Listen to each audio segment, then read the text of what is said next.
ರಾಜ್ಯಪಾಲರಿಂದ ಇದನ್ನು ನಾವು ಅಪೇಕ್ಷೆ ಮಾಡಿರಲಿಲ್ಲ. ಯಾಕಂದರೆ ಅವತ್ತೇನು TJ ಅಬ್ರಾಹಿಂ ಅವರು ಅರ್ಜಿ ಕೊಡ್ತಾರೆ 11:30 ಗಂಟೆಗೆ, ಸಾಯಂಕಾಲ 5:30ಗೆ ಸರ್ಕಾರದ ಮುಖ್ಯ ಕಾರ್ಯದರ್ಶಿಗಳು ಖುದ್ದಾಗಿ ಹಿಂದೆ ಒಂದು ಮಾಹಿತಿ ಕೇಳಿದ ಸಂದರ್ಭಕ್ಕೆ ಅನುಗುಣವಾಗಿ ಒಂದು ಡಿಟೇಲ್ ರಿಪೋರ್ಟನ್ನು ಕೂಡ ಕೊಡ್ತಾರೆ.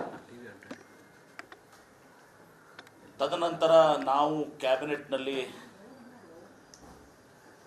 ನಿರ್ಣಯ ಮಾಡಿ ಸುದೀರ್ಘವಾದಂಥ ಒಂದು ಉತ್ತರವನ್ನು ಘನತೆವತ್ತ ರಾಜ್ಯಪಾಲರಿಗೆ ಕೊಟ್ಟಿದ್ದೀವಿ. ಅದೇ ದಿವಸ ಯಾವತ್ತು TJ ಅಬ್ರಾಹಿಂ ಅವರು ಅರ್ಜಿ ಕೊಡ್ತಾರೆ 11:30ಗೆ, ಸಾಯಂಕಾಲ 5:00ಗೆ ಮುಖ್ಯ ಕಾರ್ಯದರ್ಶಿಗಳು ಖುದ್ದಾಗಿ ಹೋಗಿ ರಿಪ್ಲೈ ಕೊಡ್ತಾರೆ. ರಾತ್ರಿ 10:00ಗೆ ಗಂತವತ್ತ ರಾಜ್ಯಪಾಲರು ನೋಟಿಸನ್ನು ಕೊಡ್ತಾರೆ. ಈ ತರಾತುರಿ ಮೇಲೆ ಇವತ್ತು ಸಹ ನಮಗೆ ಸಂಶಯ ಇತ್ತು, ಎಲ್ಲರಿಗೂ ಸಂಶಯ ಇತ್ತು, ರಾಜ್ಯ ಜನತೆಗೆ. ಅದೇ ಹಿಂದೆ ಜೊಲ್ಲೆ ಅವರು ಇನ್ನಿತರ ಸಚಿವರ ಮೇಲೂ ಕೂಡ ಪ್ರಾಸಿಕ್ಯೂಷನ್ಸ್ಗೆ ಇವತ್ತು ಗಂತವತ್ತ ರಾಜ್ಯಪಾಲರ ಮುಂದಿತ್ತು. ಅಷ್ಟೇ ಇತ್ತೀಚೆಗೆ ಕುಮಾರಸ್ವಾಮಿ ಅವರ ಮೇಲೆ ಮಾಜಿ ಮುಖ್ಯಮಂತ್ರಿಗಳು, ಇಂದು ಕೇಂದ್ರ ಸಚಿವರು, ಅವ್ರ ಮೇಲೆ ಕಳೆದ 8-9 ತಿಂಗಳಿಂದ ಇವತ್ತು ರಾಜ್ಯಪಾಲರಿಗೆ ಪ್ರಾಸಿಕ್ಯೂಷನ್ಗೆ ಅನುಮತಿ ಕೇಳಿ ಅವ್ರ ಮುಂದೆ ಪೆಂಡಿಂಗ್ ಇದೆ. ಸೊ 8-9 ತಿಂಗಳದು ರಾಜ್ಯಪಾಲರಿಗೆ ಜರೂರಿ ಅನಿಸ್ಲಿಲ್ಲ. ಜೊಲ್ಲೆ ಅವ್ರ ಮೇಲೆ ಇನ್ನಿತರ ಸಚಿವರ ಮೇಲೆ ಇರುವಂಥದ್ದು ಜರೂರಿ ಅನಿಸ್ಲಿಲ್ಲ. ಅದೇ ದಿವಸ 11:30 ಕೊಟ್ಟು ರಾತ್ರಿ 10:00ಗೆ ತರಾತುರಿಯಲ್ಲಿ ಕೊಡ್ತಾರಂದ್ರೆ ಇದು ಘನತೆ ಹೊತ್ತ ರಾಜ್ಯಪಾಲರು ಏನಿದೆ. ಈಗ ಈ BJP ನೇತೃತ್ವದ ಕೇಂದ್ರ ಸರ್ಕಾರ ಯಾವ ರೀತಿ ವೆಸ್ಟ್ ಬೆಂಗಾಲ್ನಲ್ಲಿ ಮಾಡಿದೆ, ಯಾವ ರೀತಿ ಡೆಲ್ಲಿಯಲ್ಲಿ ಮಾಡಿದೆ, ಯಾವ ರೀತಿ ತಮಿಳುನಾಡುವಲ್ಲಿ ಮಾಡಿದೆ, ಇನ್ನಿತರ ರಾಜ್ಯಗಳು ಮಾಡಿದೆ, ಅದನ್ನು ನಮ್ಮ ರಾಜ್ಯದಲ್ಲೂ ಕೂಡ ಘನತೆ ಹೊತ್ತ ರಾಜ್ಯಪಾಲರ ಮುಖಾಂತರ ಇಂಥ ಒಂದು ಕೆಟ್ಟ ಸಂಪ್ರದಾಯವನ್ನು ಹಾಕಲಿಕ್ಕೆ ಪ್ರಯತ್ನವನ್ನು ಮಾಡಿದ್ದಾರೆ. ನಾವು ಹೇಳ್ತೀವಿ ಅಷ್ಟೇ, ಇದರಲ್ಲಿ ಮುಖ್ಯಮಂತ್ರಿಗಳದು ಏನೂ ಇವತ್ತೊಂದು ಸಪಾಲ ಇಲ್ಲ. ಯಾಕಂದರೆ ಅದು ಮೂಡಾದಲ್ಲಿ ಏನು ಮೂಡಾನೇ ಇವತ್ತು ಸಹ ಅಕ್ರಮ ಮಾಡಿದ್ದಾರೆ. ಮೂಡಾ ಇವತ್ತು ಸಹ ಭೂ ಸ್ವಾಧೀನ ಮಾಡಿಕೊಳ್ಳದೆ ಅದನ್ನು ಭೂಮಿಯನ್ನು ತೆಗೆದುಕೊಂಡು ಅತಿಕ್ರಮಣ ಮಾಡಿ ಲೇಔಟ್ ಮಾಡಿ ಹಂಚಿದ್ದಾರೆ. ಮೂಡಾದಲ್ಲಿ ಸಭೆಯಲ್ಲೂ ಕೂಡ ನಿರ್ಣಯ ಆಗ್ತದೆ.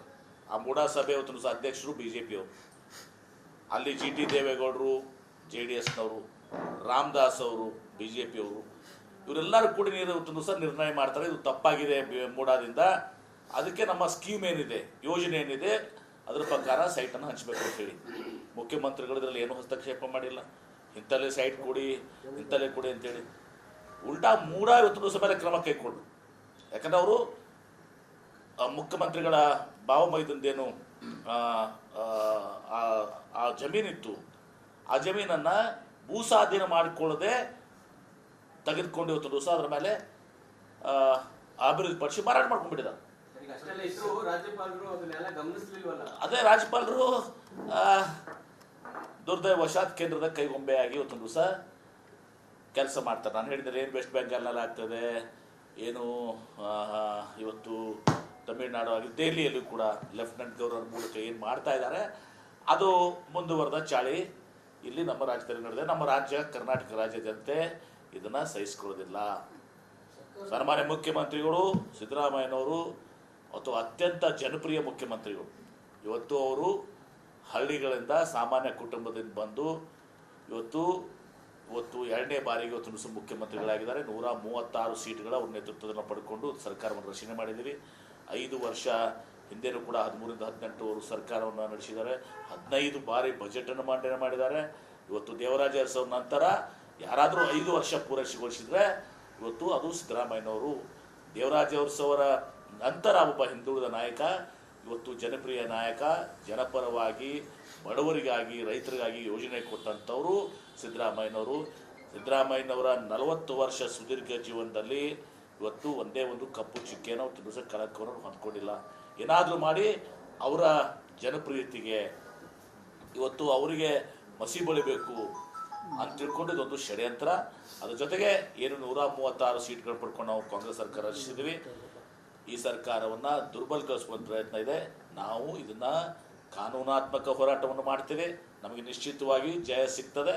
ಇದರಲ್ಲಿ ಎರಡು ಮಾತಿಲ್ಲ, ಯಾಕಂದ್ರೆ ಅದರಲ್ಲಿ ಏನೂ ಕೇಸೇ ಇಲ್ಲ. ಒಂದು ದಿವಸ when there is a no case then try to make a case.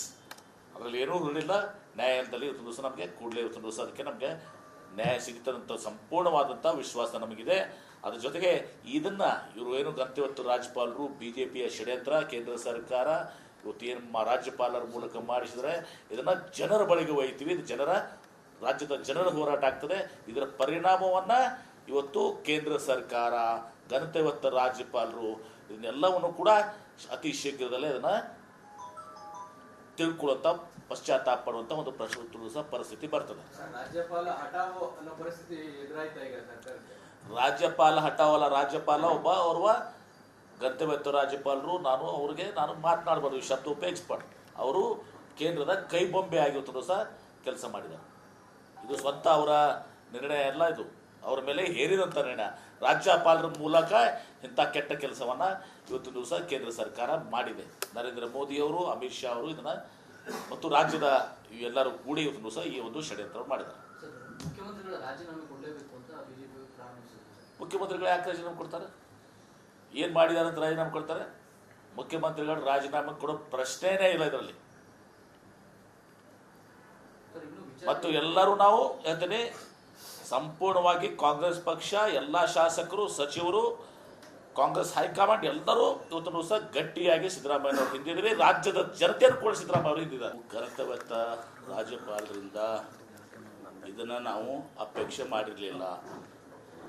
ಯಾಕಂದರೆ ಅವತ್ತೇನು TJ ಅಬ್ರಾಹಿಂ ಅವರು ಅರ್ಜಿ ಕೊಡ್ತಾರೆ 11:30 ಗಂಟೆಗೆ, ಸಾಯಂಕಾಲ 5:00 ಸರ್ಕಾರದ ಮುಖ್ಯ ಕಾರ್ಯದರ್ಶಿಗಳು ಖುದ್ದಾಗಿ ಹಿಂದೆ ಒಂದು ಮಾಹಿತಿ ಕೇಳಿದ ಸಂದರ್ಭದ ಅನುಗುಣವಾಗಿ ಒಂದು ಡಿಟೇಲ್ ರಿಪೋರ್ಟನ್ನು ಕೂಡ ಕೊಡ್ತಾರೆ. ತದನಂತರ ನಾವು ಕ್ಯಾಬಿನೆಟ್ನಲ್ಲಿ ನಿರ್ಣಯ ಮಾಡಿ ಸುದೀರ್ಘವಾದಂಥ ಒಂದು ಉತ್ತರವನ್ನು ಘನತೆವತ್ತ ರಾಜ್ಯಪಾಲರಿಗೆ ಕೊಟ್ಟಿದ್ವಿ. ಅದೇ ದಿವಸ ಯಾವತ್ತು TJ ಅಬ್ರಾಹಿಂ ಅವರು ಅರ್ಜಿ ಕೊಡ್ತಾರೆ 11:00, ಸಾಯಂಕಾಲ 5:00 ಮುಖ್ಯ ಕಾರ್ಯದರ್ಶಿಗಳು ಖುದ್ದಾಗಿ ಹೋಗಿ ರಿಪ್ಲೈಯನ್ನು ಕೊಡ್ತಾರೆ.